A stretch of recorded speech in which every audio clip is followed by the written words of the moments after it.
اهلا اهلا يا حلوين، عاملين ايه؟ يا رب تكونوا بالف خير. وحشتوني قوي من الفيديو اللي فات. لو اول مره تشوفيني ما تنسيش تنزلي تشتركي في القناه وتفعلي زر الجرس وتكتبي لي كومنت حلو وتحطي لي اللايك، وكمان تعملي للفيديو دوت لو عجبك شير مع اصدقائك واهلك. عايزه اقول لكم ان النهارده روتين البركه، بجد روتين هادي وممتع ومليان بركه ببركه ربنا طبعا. اولا عايزه اقول لكم يا جماعه ان احنا روتيننا في المطبخ النهارده جامد جدا، وهيبدا كله في المطبخ وهينتهي برضو في المطبخ. وعايزه اقول لكم بقى ان وصفه العيش الجامده قوي ديت. بصوا، عيش طري، ممكن تعملي منه كميات وتشيليها في الفريزر. تحفه بجد والله العظيم، عن تجربه. انا اول مره اجرب حاجه وتطلع تمام. العيش دوت انا هسيب لكم الوصفه في اخر الفيديو. كملوا معايا الفيديو علشان تشوفوا بقى ايه طريقه العيش السهله قوي ديت اللذيذه دي. عايزه اقول لكم ان انا عملت من العيش الصحي قوي دوت، عملت منه برجر كان لذيذ جدا. عملته شبه الكايزر كده، وعملته اسف على صوت يزن. عملته زي الكايزر كده، وعملته برجر فراخ. كان خطير بجد.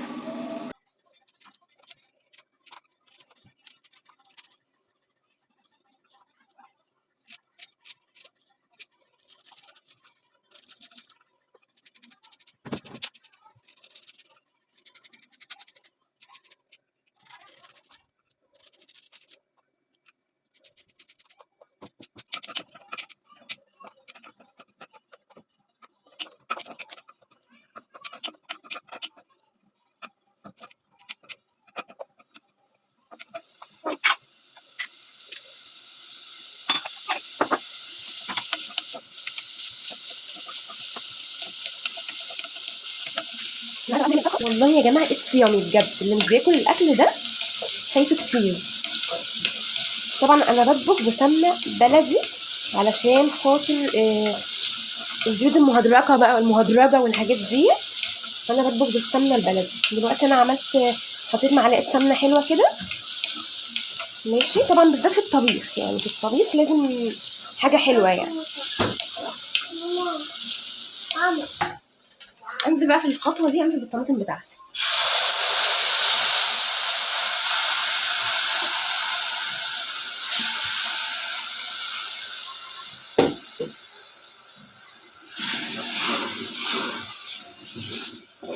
واقلب اقلب اقلب اقلب. هنا بقى هندخله بالايه، بحبه فلفل كده، واسيبها بقى تتسبك مع نفسها كده الاول شويه. وبعد كده اجي نازله بقى بايه، بالفاصوليا بتاعتي. طبعا الفاصوليا تكون متخرطه ومغسوله كويس،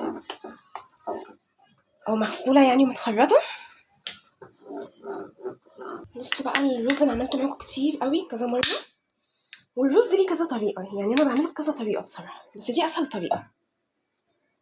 طبعا انا ببقى عايزه احط سمنه بس ماما تقول لي لا لازم زيت، عشان خاطر الزيت بيخلي بقى الايه الرز كده مفلفل.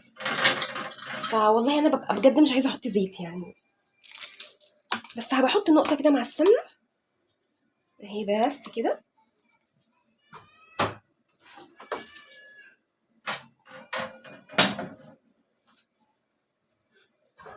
دي بقى يا جماعه اسهل طريقه للرز، الرز الابيض. طبعا انا عامله النار عاليه اهي، سمنه على زيت. ادي الميه اهي.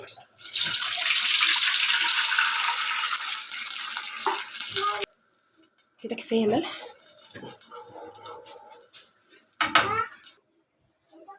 دي الفاصوليا اهي مغسوله، انزل بقى بيها كده واسيبها بقى تتسبك بقى مع، يعني تاخد وتدي كده معاها.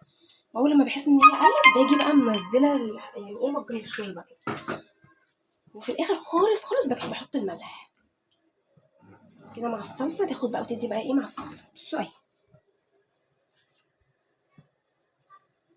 عارفه ان هي استوت كده خلاص. في الاخر خالص هحط لها الملح بتاعها. بصوا يا جماعه كده الرز ايه، الميه ايه غلي. دي كوبايه وربع ميه ودي كوبايه رز. اول ما الميه تغلي كده بننزلها بقى الرز على النار عاليه زي ما هو، لحد ما الميه دي يبقى فيها حبه ميه صغيرين قوي بس على الوش كده. هوريكم برده. تمام، ادي الرز اهو وعليه شويه ميه من فوق زي ما هو كده. هناخدوه بقى على العين دي. بصوا انا حاطه البتاعه ديت اللي هي الشياطه، وحاطه البتاعه التانية دي من فوق، يعني واحده بتاعت عين تاني بوتاجاز، وهوطي كمان البوتاجاز على الاخر، على العين الصغيره على الاخر هوطي، واحط بقى الحله بتاعتي انقلها من هنا لهنا. نقلته اهوت، انا نقلت اهوت العين الصغيره. بعد 10 دقايق هقلبه تقليبه، وبعدين اسيبه 10 دقايق تاني وهشوفه بقى استوى ولا لا. استوى خلاص هطفي عليه، ما استواش هسيبه كمان 10 دقايق. شكل الرز بقى مفلفل ازاي بقى وجميل. بصوا لي بقى على شكل الفاصوليا بقى وجمالها بقى، خطيره خطيره. دلوقتي بقى هنعمل العيش مع بعض. دلوقتي انا جبت كوبايه من اللبن او الحليب، تكون دافيه مش سخنه قوي ولا ساقعه قوي. جبت معلقه كبيره من الخميره الفوريه، وجبت معلقه، المفروض معلقه عسل نحل كبيره، انا حطيت مكانها معلقه سكر عشان ما كانش عندي عسل. حطيت كوبايه، هو المفروض كوبايتين من الدقيق اللي هو دوبيل ده، دقيق الحبه الكامله. حطيت كوبايه منه، وبعدين رشه ملح ومعلقه صغيره من البيكنج باودر، وقلبت. وبعد كده بدات احط التدريجي الكوبايه التانية، تدريجي بقى لحد ما نحس ان العجينه اتلمت معانا. يبقى كوبايه حليب دافي او لبن، عليهم معلقه كبيره من الخميره الفوريه، عليهم معلقه كبيره من السكر او عسل النحل، وعليهم الدقيق ومعلقه صغيره من البيكنج باودر ورشه من الملح. وهفضل اقلبهم واحط الكوبايه التانية تدريجيا لحد ما العجينه تبدا تتلم معايا. انا كل اللي انا استخدمته كوبايتين من الدقيق. اهم حاجه في العجينه ديت يا جماعه اللي احنا نخدمها كويس، يعني عايزين نعجنها كويس علشان خاطر تعمل عرق كده، وتبقى يعني فاهمين انتوا العيش يبقى حلو كده. انا فضلت اعجن فيها، وطبعا كانت ملزقه في ايدي، فحطيت كمان معلقه من الدقيق كده علشان خاطر اعرف اعجنها كويس. هي طريه جدا وسلسه جدا. بعد ما عجنتها بتاع 10 دقايق كده، حطيتها بقى في البوله، وحطيت عليها نقطه من زيت الزيتون، ممكن تحطي زيت عادي خالص عادي، وسبتها بقى تختمر لمده ساعه، ساعه الا ربع. هنا بقى بعد كده طلعت الهواء اللي فيها،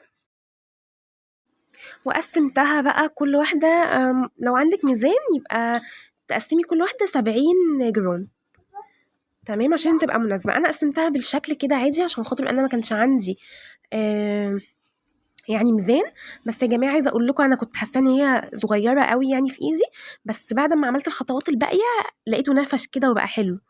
فانتي ممكن تعملي بدل الست رغيفة دولت، أنا طلعوا معايا 6، انتي ممكن تعملي 7 أو 8 كمان، يعني أو 7 كويس يعني،